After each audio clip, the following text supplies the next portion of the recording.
Ako ng panggastos ninyo, pambili nyo ng kape, ha? Hindi man namin kayang ibigay ang lahat. Pero nandito kami para maipakita sa kanila or maiparamdam sa kanila na hindi sila nag-iisa. Kumusta kayo? Pasok. Pwede kami pumasok? Okay, papasok po. Aray. Halika, pasok ka. Tingnan mo ang kanilang sitwasyon.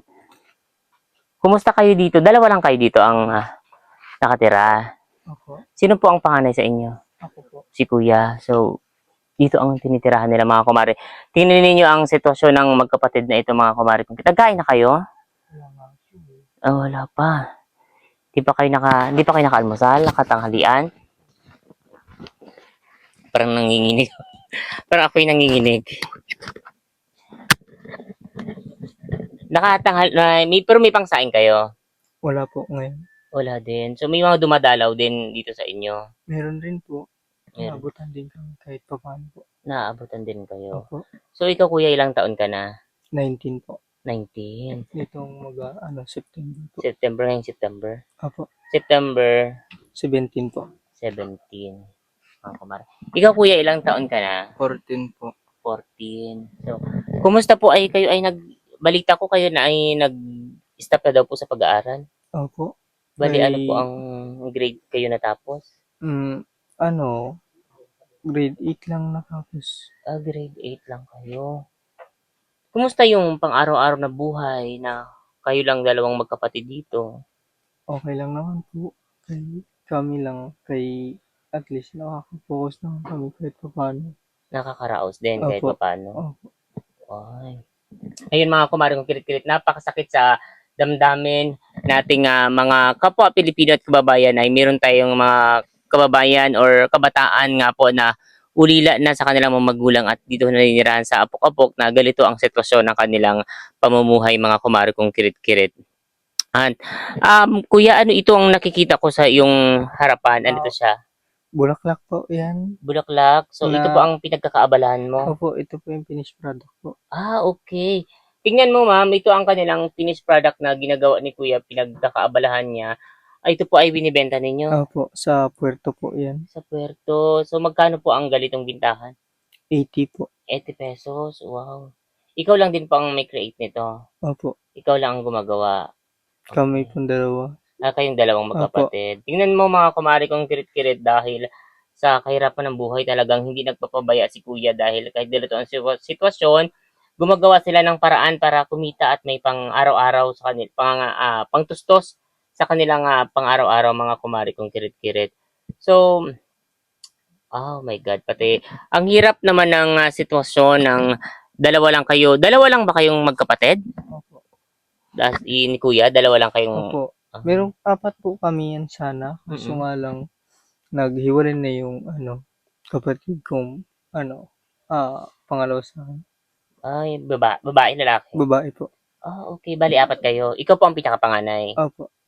Pangalawa si ate. Opo. Pangatlo si Kuya. Opo. Sino isa? Bunso.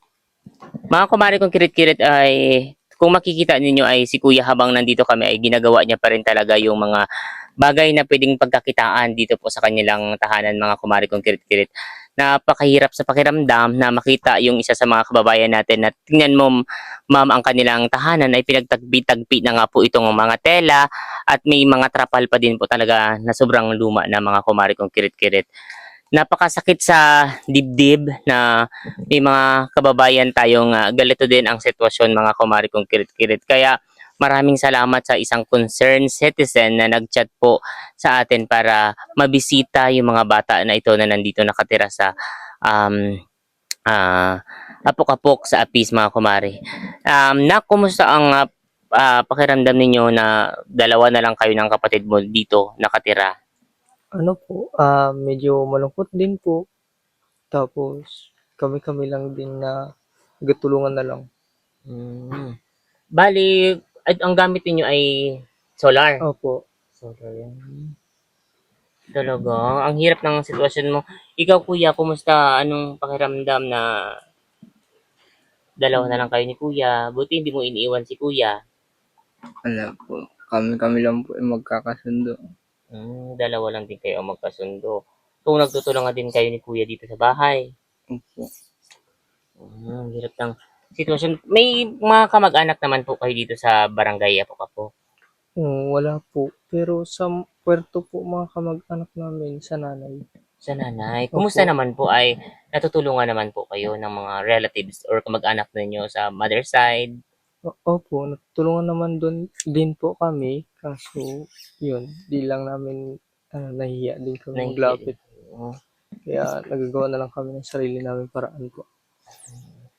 Grabe mga kumare ko ang determinasyon ng mga batang ito. May mga relatives sila pero nahihiya po silang humingi ng tulong at gumagawa sila ng paraan para mairaos nila yung pang-araw-araw na kanilang pangangailangan mga kumare kong kirit-kirit. Sobrang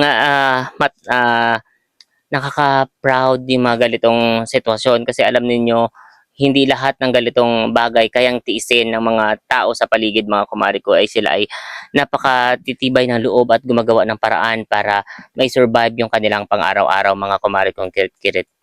At pagdating nga namin mga kumare, naabutan natin silang gumagawa nito.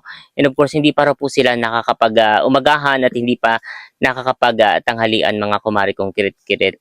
Kuya, may dala kaming kunting pagkain pag saluhan ninyong magkapatid. Opo. Ito ay from Kirit Kirit Talks, mga kumare ko, ay ito ay dinala natin. Siyempre, kahit papaano ay may kunti tayong pasalubong sa ating pinuntahan na magkapatid po dito po sa Barangay Apocapok. So, ipapakuha na lang po natin yan kay Kagawad Juanitis at kay Sir Brian Galianosa. Mga kumari kong kirit-kirit na nanawagan kami sa bayan ng Aborlan, baka sakali pong may gustong bumili ng pinaghirapan po ni Kuya, ito ay nagkakahalaga po ng 80 pesos mga kumari kong kirit-kirit. Pwede nyo po itong pang-display sa inyong mga altar or kung saan pong pwedeng display sa loob po ng inyong tahanan mga kumari kong kirit-kirit. Huwag po kayong mahiyang mag-chat sa Kirit-Kirit Talk para po kung sakaling gusto nyo po ng pinaghirapan ni Kuya para po ma-survive nila yung pang-araw-araw po nilang pangangailangan mga kumari kong kirit-kirit. Huwag po kayong mahiyang mag-chat dahil ito po ay pinagpaguran at sa malinis na paraan po nila para nagawa para ma-survive po yung pang-araw-araw na pangangailangan mga kumari kong kirit-kirit.